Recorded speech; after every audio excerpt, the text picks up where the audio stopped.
BFM Patrimoine, l'émission 100% placement sur BFM Business. Jean-François Filiatre fait sa rentrée. Bonjour Jean-François. Bonjour Cédric. Le directeur éditorial de Marché Gagnant. Vous êtes parvenu à vous reposer un peu cet été, à débrancher On pouvait dire effectivement c'était difficile parce qu'on a créé un portefeuille boursier, donc on se dit quand on fait de la bourse, etc. Alors je vais vous faire. Il faut le suivre, quoi. Exactement. Et je vais vous faire une confidence. Investir en bourse, c'est comme avoir des animaux domestiques. Ça vous prend plus ou moins de temps selon les cas. Alors si vous êtes accro à notre camarade Jean-Louis Cussac, vous devez aimer les chiens. Pourquoi ? Parce qu'il faut les sortir plusieurs fois par jour et c'est donc assez prenant et parfois même galère quand on part en vacances. Si en revanche vous voulez suivre la méthode de gestion de Marché Gagnant, c'est peu ou prou le concept du mouton que vous mettez dans le champ. On peut le laisser se gérer tout seul pendant un certain temps. Et donc, je vous l'avoue, sur le sujet, je suis parti en vacances sans trop me poser de questions. D'accord, mais pour revenir ce matin, vous avez quand même ouvert votre smartphone, vous avez regardé les perfs quand même, non ? Ouais, et alors qu'est-ce que je peux vous dire ? Ça donne quoi ? C'est bien meilleur que la météo que j'ai eue cet été parce que j'ai un moment cru que le soleil avait été confiné alors que la pluie avait récupéré son pass sanitaire. Effectivement, pour ceux qui étaient sur beaucoup de régions françaises, hormis le sud-est, ça a été compliqué. Donc qu'est-ce que je peux vous dire ? Le 31 août, notre portefeuille affichait une progression de plus de 31%, soit près de 10 points de plus que le CAC 40. Et en plus, je vous précise que fin août, on en avait près de 9% de cash dans notre portefeuille. Donc, faire 10% de mieux que le CAC avec seulement un investissement de l'ordre de 90%, j'ai tendance à dire qu'on s'en sort pas trop mal. Attendez, à l'origine, on était parti avec 10 000 euros qu'on avait totalement répartis. Pourquoi on a 9% de cash ? Parce qu'on a créé le portefeuille début janvier et que nous sommes aujourd'hui début septembre et qu'entre les deux, il y a notamment eu la saison des dividendes. Alors c'est assez important de faire un point sur le sujet. Vous le savez, le grand leitmotiv de Marché Gagnant, c'est la diversification. Pourquoi chez Marché Gagnant, on recommande d'investir en bourse ? Ne comptez pas sur moi, par exemple, pour vous dire que je suis totalement convaincu que les actions sont le placement le plus rentable à long terme. Je pense que ce discours-là, il est inaudible. Et voyez-vous, par exemple, cet été, on a eu un grand débat. C'était le CAC 40 va-t-il battre ou pas son record historique de 2020 ? La réponse, ça a été non. Je fais juste le petit compte.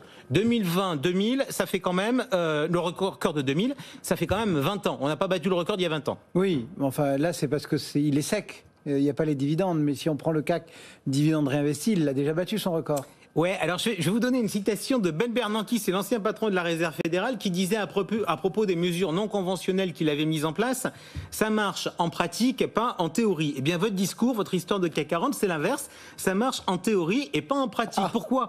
Parce que le CAC qui est affiché là, en bas de l'écran, le CAC qu'on voit dans les journaux, c'est le CAC simple, c'est pas le CAC dividende réinvesti. Donc, pour Choupinette, ma copine Choupinette, la bonne référence, c'est celle-là. Et ne comptez pas sur moi pour blâmer Choupinette dès le début de l'année. Donc pourquoi aller sur les actions ? Eh bien, pour diversifier ses risques. Pourquoi ? Parce que dans notre patrimoine, on a plein d'immobilier, notamment avec notre résidence principale. On a beaucoup de cash et de fonds en euros, donc on diversifie vers la bourse. Et c'était pour diversifier que vous m'aviez fait faire du découpage et du tirage au sort, non pas 11 valeurs au hasard, mais une par secteur. Exactement. Et s'assurer en fait de couvrir tous les secteurs, c'est s'assurer de mieux répartir les risques.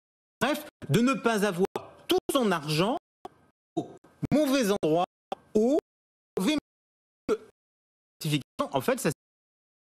Alors la diversification, on prend en classe d'actifs, fonds en euros, immobilier, bourse. On l'appréhende d'un point de vue boursier en termes de secteur, mais on peut aussi l'appréhender sur les typologies de valeurs. Vous savez, par exemple, il y a plein d'investisseurs individuels qui raffolent des valeurs de rendement. Donc les titres type foncière, services aux collectivités, et qui du coup concentrent leur portefeuille sur ce profil de valeur, c'est notre cas ? Alors justement, maintenant on a peu ou prou touché tous nos dividendes, donc j'ai fait avec Marché Gagnant une étude détaillée sur le sujet. Finalement j'étais un peu surpris par rapport à la perception qu'on avait et qu'on évoquait il y a de cela quelques mois. Premier constat, sur les 11 titres qu'on avait en portefeuille, il y en a 3 qui distribueront pas de dividendes en 2021, c'est CGG, c'est Eramet pour des raisons économiques, Bell pour d'autres raisons. Alors d'ailleurs, avis aux amateurs de grandes théories, mais je fais constat que l'une des meilleures perfs de notre portefeuille, la meilleure c'est Saint-Gobain, plus 63%, vient juste derrière avec environ 60% Eramet, pas de dividende. La pire performance de notre portefeuille, c'est CGG avec moins 20, pas de dividende non plus. Attendez, si on a un quart de notre portefeuille qui rapporte pas de dividende, comment se situe notre rendement moyen? J'ai pas comparé par rapport au chiffre du marché, mais je pense qu'il doit être un peu supérieur au nôtre. Depuis le début de l'année, le montant des dividendes que l'on a perçu par rapport au montant initial, aux 10 000 euros que vous évoquiez au début, on est à 2,17%. Et en fait, ce résultat, il est en partie tiré par un gros dossier, c'est Crédit Agricole, un peu plus de 7%.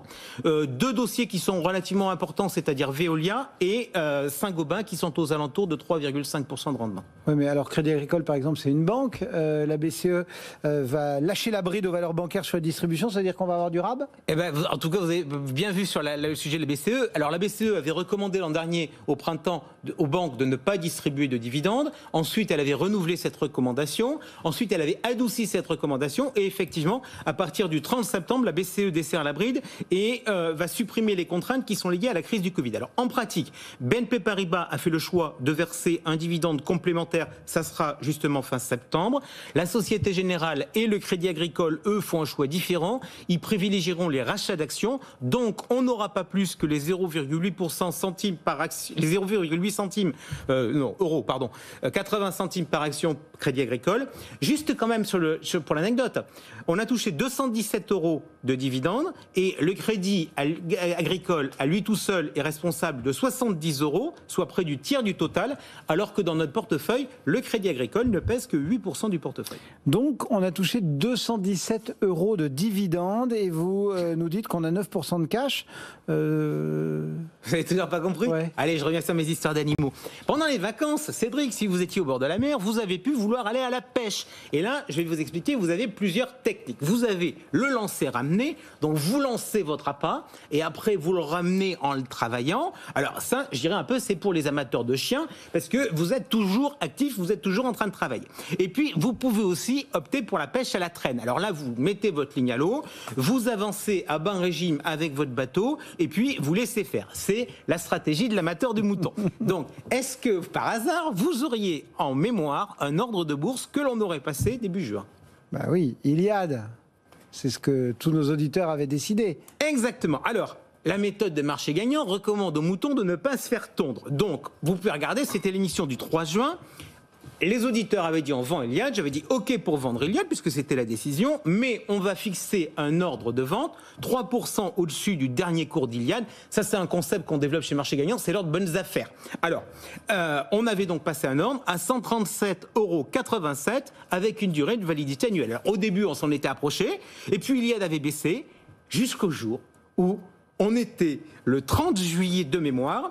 On a Iliad qui annonce que la holding de Xavier Niel veut prendre le contrôle intégral de la maison. Dans la foulée, à l'ouverture, nous vendons nos 5 actions Iliad à, écoutez bien, 182,05. Bon, donc vous aviez remonté la traîne. Comme l'opération souhaitée par les internautes, c'était d'arbitrer Iliad par Orange.